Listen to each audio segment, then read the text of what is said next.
Perkenalkan, nama saya Denny Saputra. Saya Grace Anggun Pancar. Saya Hilarius Cahaya Pradita. Selamat siang Pak Pati dan teman-teman semua. Hari ini kami akan mengerjakan tugas geografi mengenai persebaran fauna di beberapa wilayah dunia dan di Indonesia bagian barat. Yang pertama kami akan menjelaskan fauna di wilayah Etiopian. Fauna wilayah Etiopian merupakan salah satu dari 8 persebaran fauna berdasarkan garis Wallace Adjarian.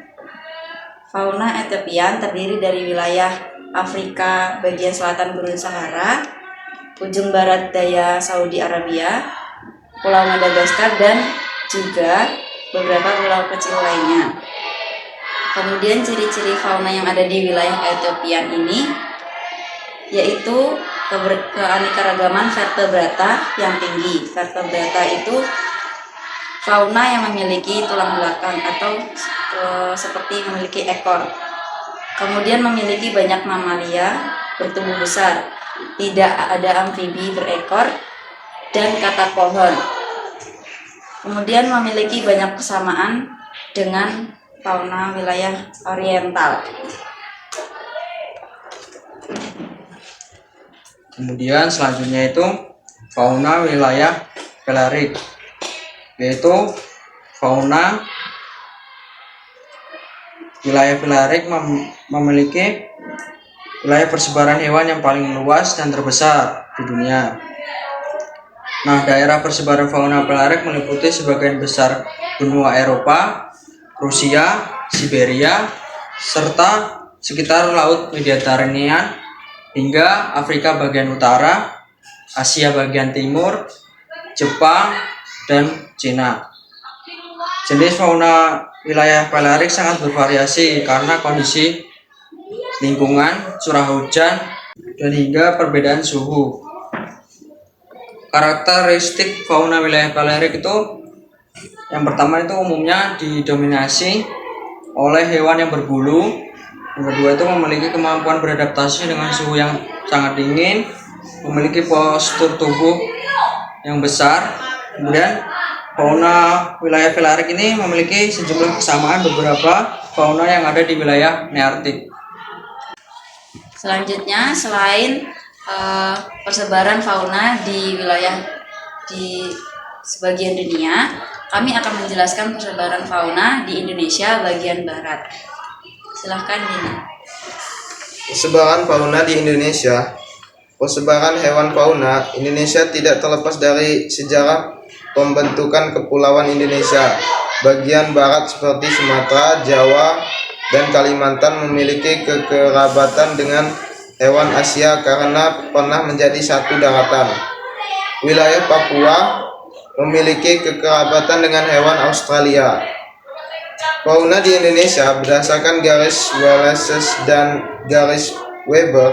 Garis Wallace adalah garis pemisah kelompok hewan Asia, dengan Weber memisah antara kelompok hewan peralihan dengan kelompok hewan Australia. Wallace mengelompokkan persebaran fauna di Indonesia menjadi 3, yaitu fauna asiatis tipe Asia. Fauna asiatis memiliki persebaran Indonesia bagian barat dengan batas selatan Makassar dan Selat Lombok. Di wilayah ini terdapat banyak hewan mamalia. Beberapa fauna dapat hidup di bagian barat Indonesia karena adanya kondisi geografis, iklim, dan ekosistem yang sesuai dengan kebutuhan hidup mereka.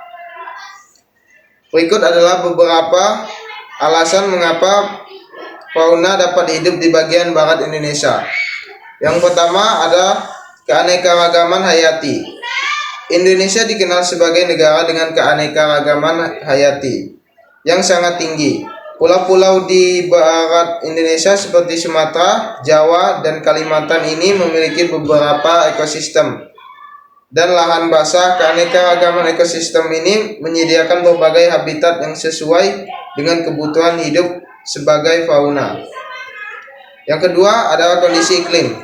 Bagian barat Indonesia cenderung memiliki iklim tropis.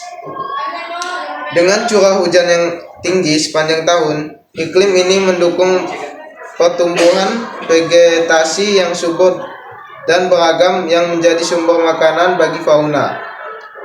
Kondisi iklim yang lembab juga cocok bagi beberapa spesies fauna yang membutuhkan lingkungan yang basah. Yang ketiga, ada konektivitas ekosistem. Pulau-pulau di barat Indonesia terhubung oleh jaringan sungai dan laut yang memungkinkan perpindahan fauna antar pulau. Beberapa fauna seperti burung, migran, dan mamalia laut dapat menyeberang perairan untuk mencari sumber makanan atau mencari tempat berkembang biak. Keempat, keberagaman habitat. Bagian barat Indonesia memiliki beragam habitat seperti hujan tropis, pegunungan, dan ekosistem pesisir. Hal ini memberikan kesempatan bagi berbagai spesies fauna untuk menemukan habitat yang sesuai dengan kebutuhan hidup mereka, baik di darat maupun di perairan. Yang terakhir, yang kelima, yaitu adanya perlindungan dan konservasi.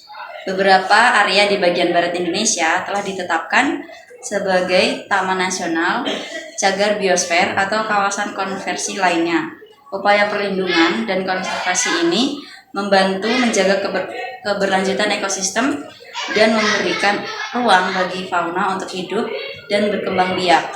Namun perlu diingat bahwa setiap spesies fauna memiliki kebutuhan dan adaptasi yang berbeda.